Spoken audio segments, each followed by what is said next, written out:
Welcome to Ignition Leadership Podcast, leading with fire and building with purpose, with hosts Jamie and Bob Howarth. Hello, listeners. This is Jamie Howarth. And this is Bob Howarth. And we are bringing you our first ever podcast, Ignition Leadership. We're excited to share some of our experiences with you and just some of the stuff that we've learned over the years. We do have one more co-host that's going to be joining us in the coming weeks. I can't wait to introduce you to him. So we're going to get started. I'm going to start with myself, how I got into the fire department. If you listened to In the Heat of Command when I was at Teaks in Texas, you may have heard some of this story already. When I was 17 years old, I was driving on the Beltway coming home from college, and I got pulled over by a state trooper. As a result of that, I ended up having to go to a remedial driving class. And through that class, I was at a firehouse. I went into the firehouse and discovered that there were people there who volunteered. I remember actually calling my parents and telling them I thought it was the craziest thing that people volunteered to run into burning buildings. And from that, I thought it would be really cool just to try before you buy, because ever since I was in kindergarten, I wanted to be a police officer. So it was along the same lines. So I joined, I fell in love with it. I now work for a large metropolitan department in the state of Maryland. I've worked there for over 20 years. I've worked my way up through the ranks as a firefighter, paramedic, lieutenant, captain, and now battalion chief. I am assigned in the operations bureau. I do have a host of different certificates and degrees. I'm a fire officer. I'm a designated chief fire officer. I do have a bachelor's degree in public safety administration and a master's degree in organizational leadership, which is the leadership part is what our podcast is going to mostly focus on. And what I can tell you is all that stuff doesn't mean anything really until you can apply those concepts. That's really what makes it come full to fruition and really puts all that into play.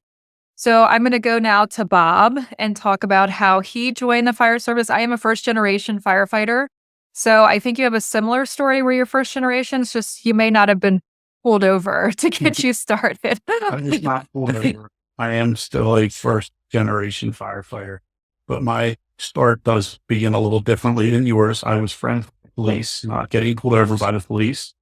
I lived in the country, and right below my driveway was a place that the local volunteer fire department would come and dress and flow water. And when I was a little kid, I thought that was the coolest thing in the world. Always wanted to be a party act. So I joined when I became 16 years old, became a volunteer, stayed there for a few years, knew I wanted to be a career firefighter, and applied everywhere. Got hired 1990. Worked for almost 30 years before retiring from the fire service. Held a lot of different ranks, all the way up from firefighter to battalion chief, and then went into private industry and fire investigation. A lot of these leadership things applied to both. It's not just the fire service. You talk about things in the fire service, and then you add into private industry, and you find out it's the same thing, just different faces. So hopefully we'll be able to put a little bit together here between the two different areas and come up with something really good. Yeah, I think so. For those that are listening or watching, he did give the date in which he started in the fire service. And yes, we are married. So if you want to start doing the math on that, you can.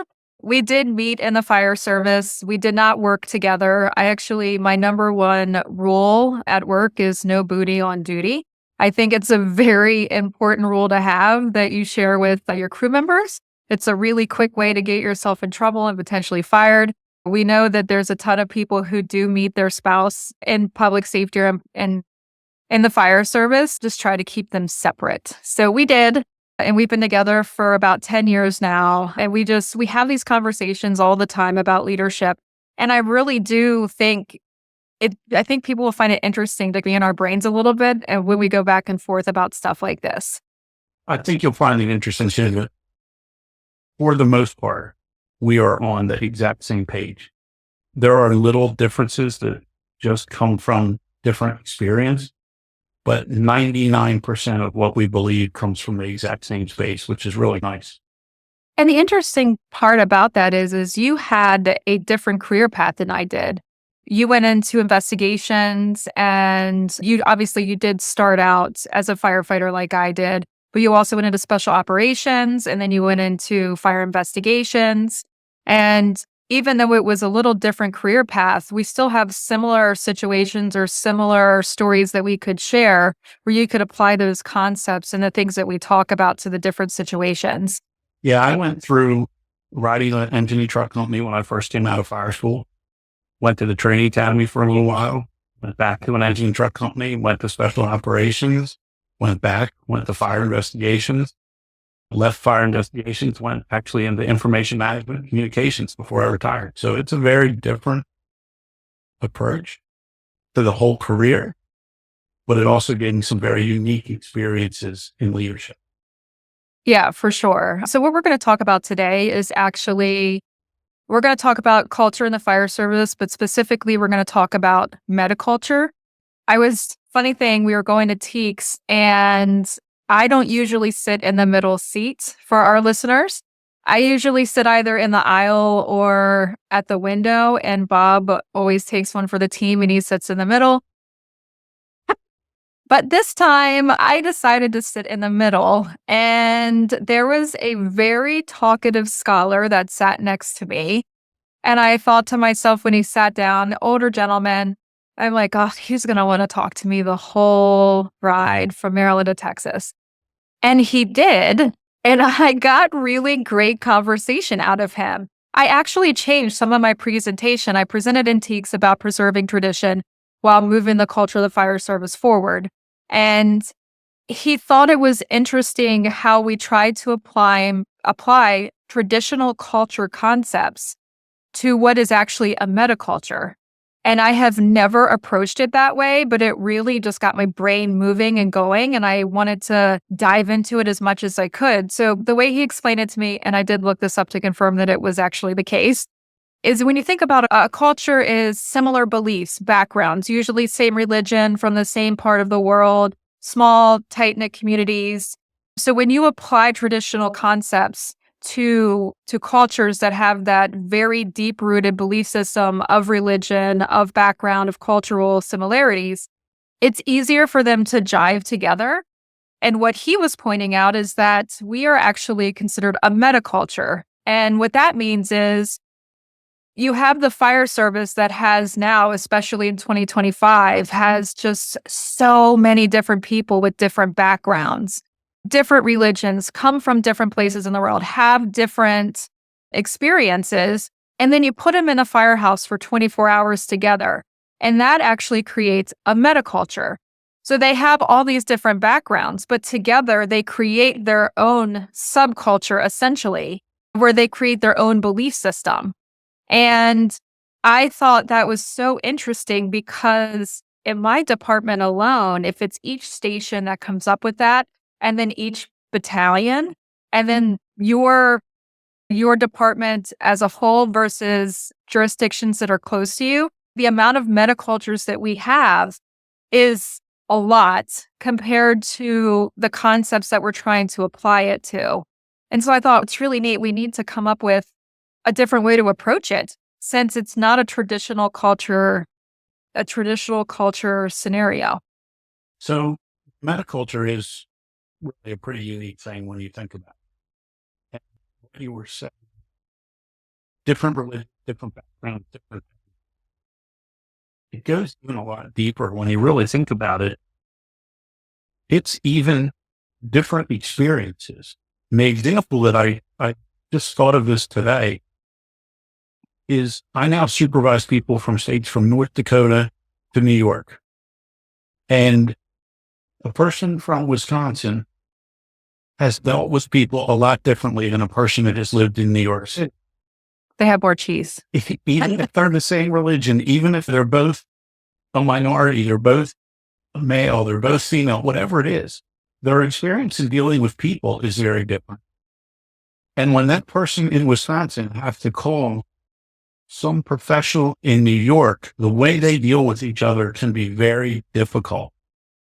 Just like in the fire service, where the person that grew up in the country versus the person that grew up in the inner city, they have a difficult time dealing with each other at first because their experiences are so different in that culture. Exactly right. And we have people that are on shift who fly in, and that's not unique to us. There are a lot of jurisdictions around that because of a 24/72 schedule, which is the schedule that I work, they have the ability to fly from upper state New York or the Carolinas to come in for shift. So we're really bringing in different cultures, even for the day or the shift, from those different areas because of that 24/72 schedule and the ability for people to commute further to come into the fire department. So I definitely think there is something to be said for that dynamic itself, and also why it's so important that you get to know the people that you work with. I could see how somebody calling from Wisconsin to New York could potentially get offended if something was said in a way that they didn't understand, or they didn't understand the slang. And that same thing happens in the firehouse. And it's why it's so important that you learn the people that you work with to the best that you can and understand what their background is so that you can start to jive together and really know each other. Because once you know your team, that's when you really start maximizing your team to get the best results. And ultimately, we're here to serve the community. And we have a mission statement. So every fire department that I know has a mission statement. I think most companies have a mission statement. And that's really like the rules that you go by. And that's the purpose of why you're here. So for me, I think it's important that recognize that everyone that is there for the same purpose, they may just not get to that end result the same way. And we have to have a little bit of patience with that understanding and also have those open conversations so that we do fully understand the background and the differences between the different people on your shift or in your battalion or even in the department. So what's the biggest challenge that you see with people coming in from all of these different places? What is the biggest challenge that a new group, because sometimes it's not just one person coming in, it could be 3 or 4 changes at one time. What's the biggest challenge that you see from that new group in the metaculture? So for me, the biggest challenge in the metaculture is the beginning when they don't trust each other. I worked at a station where we had one new guy that came in. I had just come into the shift as well. I was a lieutenant on the fire engine, and they were really standoffish with this guy. They didn't even want to have, they had heard stuff about him. They didn't want him to be on the shift. The crew didn't eat together, which is a big thing for me, and we'll go into that in another episode. So it's when they first get there and they're like, they're different. They're not the same as us, or at least you don't think that they're the quote unquote same or that they wouldn't jive with you. And then it always changes once you get to know them. And that crew that I'm actually talking about is probably the most tight knit crew that I've had in my over 20 years of working in the fire department. But we had to get from point A to point B. And the only way to do that was to have an open conversations and learn about people's backgrounds and to understand where they come from. And then you can actually apply those concepts to emergency situations as well, where you can learn and understand different areas that they can apply to different scenarios. And I don't disagree with that one bit. I think the trust is a huge thing. In my experience, some of the hardest things that I saw to deal with was acceptance. Having a person come in from a completely different culture, even when we were similar in culture, and accepting that the way they did things, the way they made their meals, the way that they ate, the time of day that they did certain things, it could be a shock to accept some of those things. But once you got through that initial, I'm going to give them a try, you found out that there was a lot of benefits to it, and you actually could make yourself a better person. And I'm sure that a lot of listeners have been, one thing about firefighters is we're not shy. So we're not afraid to ask those questions. And I know that I have asked in a positive manner, right? It all depends on your delivery. Hey, why do you have your food that way? Or what is it that you believe? And you have these thought-provoking discussions. And you're right, you do learn. And I think that the trust part and the acceptance part is along the same lines, right? They go hand in hand. And I do think that until people understand a little bit about that, they're more standoffish. And we're in a job where you literally could be in the position where they could save your life or you could save their life. It's important to be able to trust and understand that the person that's going to be there with you. So I completely agree with you on that. I actually had a conversation with another colleague. And if you're watching this and you're a part of any fire department, I'm sure that you can relate to this. I had this conversation with a colleague the other day, and we were talking about how people were like when you put transfers in, right? It seems if you think about one battalion or one area or group of stations that you have in your department, and you think they usually have themselves a reputation. So that battalion, no matter what shift, has a reputation. Either they're the go-getters or they're really good at, oh, that crew over there is in rural water supply, or you just go there to slow down, or they transfer all the time to out of county places. When you think about a battalion, you're thinking about what they're known for. And people really do put transfers in. When I think about it, they kind of migrate to those places where they feel comfortable. And that's how you create one of these metacultures also. I know when I work a swap on another shift, I go into some of the stations. This is like my whole career. I would go into a station. I'm like, God, it feels so awkward. And it's not that they're awkward. It's not that maybe I am a little weird. It's not that they're weird. It's just I'm not used to their inside jokes and I'm not used to the camaraderie they have. And we have to really apply our concepts and our thought processes broader, but we're also creatures of habit. And I really do think that people transfer or try to get into a group that's the most like them. And that's not necessarily meaning background or religion, but maybe, hey, I really love truck work and I really want to go do, I want to run more calls or I want to be where the fires are. People will transfer into that. Maybe people are like, that's too busy for me, but I really like marine or with fireboats. And then they would transfer to that. I wouldn't feel comfortable in a marine division. It's just not something I've ever been interested in. But there is a whole group of people who are interested in that and they flock to that. And I think you have had a similar situation or you have experienced this twice in your career. Once with special operations when you were in the fire department and then once when you went into FIB, fire investigations. Would you agree with that people get together into similar groups? They do. With special operations, about that first. That's a great way to say it. You had a lot of people that wanted to come into special operations because they thought once they saw on the news or they saw on TV or they read in the magazine something about a collapse or a trench rescue or a high-angle rescue, but man, I'd really want to do that.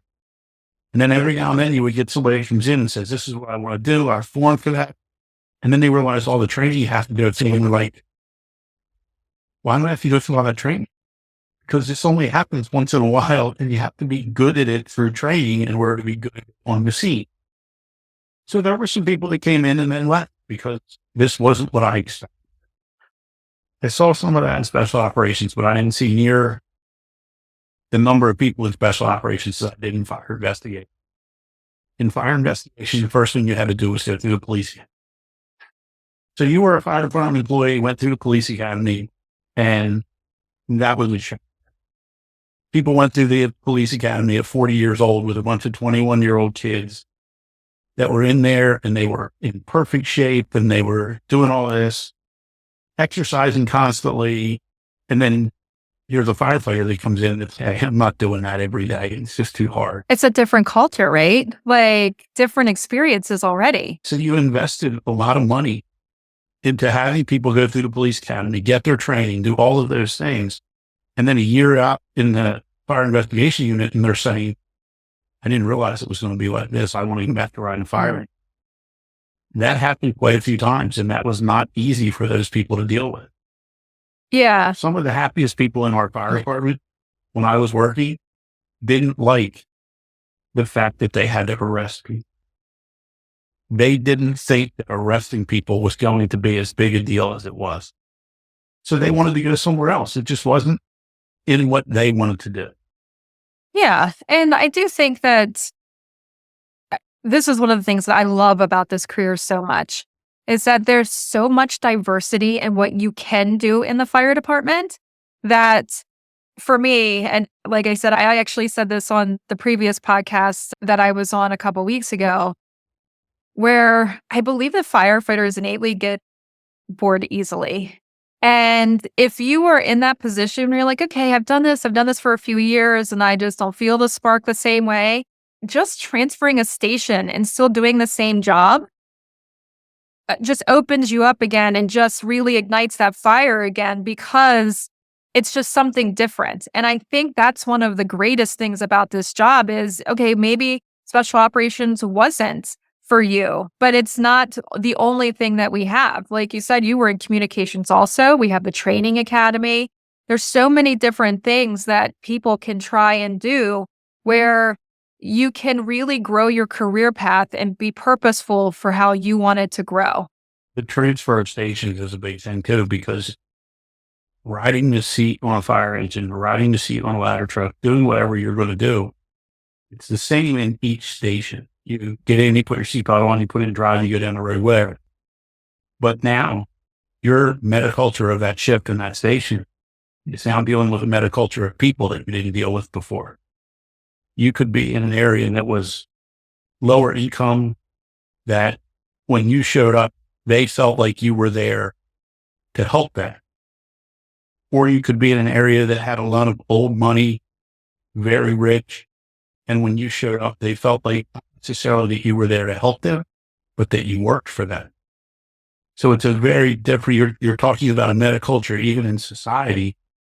That change could give you a whole new outlook on your job. Oh, definitely. And that's why I feel like when people talk about culture, in the 30 minutes or so that we've been doing this, like, I feel like it really lays out the complexity of what culture and metaculture really means. And when I'm referring to the fire service, for really this point out, I am speaking about a metaculture because we really are people who are from a bunch of different backgrounds who are coming together and we're creating our own subset of a culture. And those are things that we do that is unique to us. So tell me something that you think that's unique to the fire department or something that we do that is a subset in our culture. Can you think of an example? Something that's unique to the fire department culture-wise? I don't know that it's completely unique, but I think that it has a lot of unique characteristics. I've worked with several people who I did not like even a little bit. And I knew that they didn't like me even a little bit. But we were able to very easily put that aside in training, in responses, and things like that. And we just didn't interact as much in the fire station, but we interacted just fine everywhere else. And especially today, I say that's unique to the fire service because you can't have two people disagree on anything right now without getting into a big argument, hating each other. It is happening so often. We're so at each other's throats. We're in the fire service. You can absolutely not like the person even a little bit, but immediately you're going to be able to work with them. You're going to feel that they're just your equal. I think that's a unique thing to the fire service. Especially when it comes to operation versus non-operational behavior in the firehouse. And really, you do have to have a level of commitment in the firehouse because it will spill over into operations if it's not managed correctly. So for you to have a high functioning team, you have to work through those problems. You have to work through the differences that you have. And a lot of times I have seen where it's just sitting two people down in a room and letting them hash it out and then realize that they're really not that different when it comes to some of the core values that they have. It's just their posturing or it's different and we don't like change. That's one thing I know for sure that people in at least the fire service, I think that's a natural thing for people in general is we just are creatures of habit again, right? So we just don't like change. And to be able to come into a job where it is different every single day. I never in my 20 plus years have had the same shift at work for it to be so different. So we have to learn how to adapt and overcome and adjust to those changes. So obviously we're going to probably talk about this subject I forever. can see this being another whole other podcast. Yeah. What is it you think is unique to the fire service? So I think that when you have shifts that are together that could be unique for what we do in a subculture, I think that we join things like we get on a softball team together or we get on a hockey team together, or you find people that are similar to you in those aspects. I know that this is unique compared to other jobs. Think about your job right now. You work from a home office. Right. We sit down and we value having meals together. So think about how many jobs out there really have to plan 24 hours of meals with different backgrounds and different people, and how you have to come up with a meal that everybody can eat, and how important it is at the end of the day to sit down with your crew and just sit back and have laughs and jokes and just really let some of the stress go of the day. I think that's unique to the fire department. And I think it's vital to you learning more about your team and understanding the differences. It is definitely something I was telling you about the crew that I had where we had the one outcast and they weren't eating together and the team really felt broken at that point. And I enforced us having one meal together. And it got to the point where we would wait for the medics to get back. They're usually the hospital or something like that. And if I didn't hear them back in, they would come into my office and ask me where I was. Like it got so important to them that it was like they were offended if I didn't come to the table when they were eating, which I think is fantastic. It makes them feel like a valued part of the team, like they're what they've experienced for the day, and them having that stress being relieved and being able to talk about it is really helpful. And it's something that I feel in all of the times that I've gone to different stations and I've had different experiences, like that's the one anchor I feel like is so at the center point of learning about your shift and learning about the people that you work with, is having that mealtime together. And your 8 to 5 people usually eat at their desks. You're not planning a meal together. You're not going to the grocery store and cooking it together. There's a lot that happens during mealtime organically that really helps you to be able to come together when you do go out the door for operations. I think in the very beginning, you said something in reference to getting to know people both inside and outside of the job. And mealtime is a critical time for that. You learn so many things about a person's home life when you're sitting there, even as simple as, I don't like that kind of food. I don't eat salt. I don't do whatever. And it sparks up a conversation. Why don't you like that? Didn't you eat that? Or I've never eaten that. You mean you never ate mashed potatoes as a kid? And it just goes into it and you find things out about people. It really is important. We actually, especially with the new generation coming in, I recently had a rookie tell me they had never run a dishwasher before because they're from a rural area that's like a farmland type area. And their house just didn't have a dishwasher. They were young and it wasn't something that was like a normal operation for them. So it's like a whole new experience, even with just that you learn those different things about them.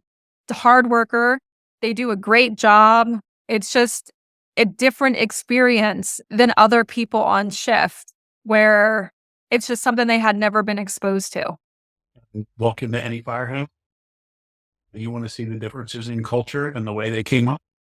Ask all of that. Which way does the silverware go in the dishwasher? Handle up or handle? We can't even solve that in this household, let alone in a fire station. That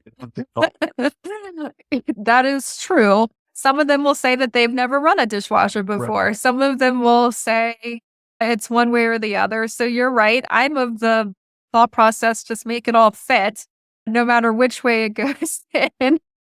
I know. That's why you don't let me load it here at the house. I know. Wait, and it still gets the job done. Real quick before we end, I did want to point out something I saw on firehouse.com today that has a little bit to do with metaculture and the culture of the fire service. And this is going to lead into more episodes coming up. It talked about a Marine who is a probationary firefighter, Sean Wathen, who was present when the airplane crash happened in DC in the Potomac River. And one of the first bodies that they pulled out was Staff Sergeant Ryan O'Hara. And the probationary firefighter was a Marine. They're praising him for standing by and guarding the body for 4 hours until somebody from the military could show up and take over guard. Now, I've never worked in the military. I know it is something that is similar in the fire service that we would potentially do, but it may not be something that you would think about doing outside of the fire department with the other potential civilians that were on the plane as well. So for your rookie to say, hey, this is really important to me, this is really important to what I grew up in and what my culture is, and for Sean Wathen's superiors to say, yes, we understand that's important and thank you for letting us know, and then allowing him the opportunity to stand guard for 4 hours until the military could take it over. That shows just a different culture in itself, to be able to accept that as something that is military related and then to adapt it to the situation that they were in, which is a horrific situation. And all of the responders did a fantastic job. I'm sure that the scene was a nightmare. To be able to put that priority first, and it's something that is cultural for him. And it couldn't just not be the military. It could be, maybe it is a religious thing that somebody is required to do and they want to do a ritual or something. If it's reasonable and they're able to explain why, I don't see why we couldn't accommodate that to help that individual process, or to just show that respect further beyond what we have as beliefs, specifically in the fire department. So we're not going to do it now because it's a whole thing on its own. I have to write it down. But that, talking about what he did to stand guard over the body, that honor, we have to look back even further and say, as a probationary firefighter, what in his state, what culture enabled him to feel comfortable to say, I'm only probationary firefighter. I think we should do this. Because we know that probationary firefighters aren't always allowed to make those suggestions. Right. So coming up, I'm sure we're going to have more than one episode. Yeah, that's very much a part of the be seen and not heard culture. But yeah, he had to feel comfortable enough to be seen and heard, to say, hey, this is a part of the military and this is the concept that they have, and it's something that I would like to do. And he had to feel comfortable enough to be able to tell them that, and for them to be open-minded to listen and then to implement it, because it was a reasonable accommodation. It's a reasonable thing. And it goes back to what you said specifically, which is about honor. And the fire service is about honor and is about tradition. And those are core concepts that we're not trying to change from moving the culture forward. I think we're trying to anchor even more into tradition by allowing for those changes and to bring that culture up to date. Again, 100% agree with what you're saying, but there's going to be whole episodes on those subjects. Yeah. But kudos to him. Great thing. And kudos to his superiors and his crew. Yeah, I totally agree. So great job by all of the first responders that responded to the plane accident with the Black Hawk helicopter.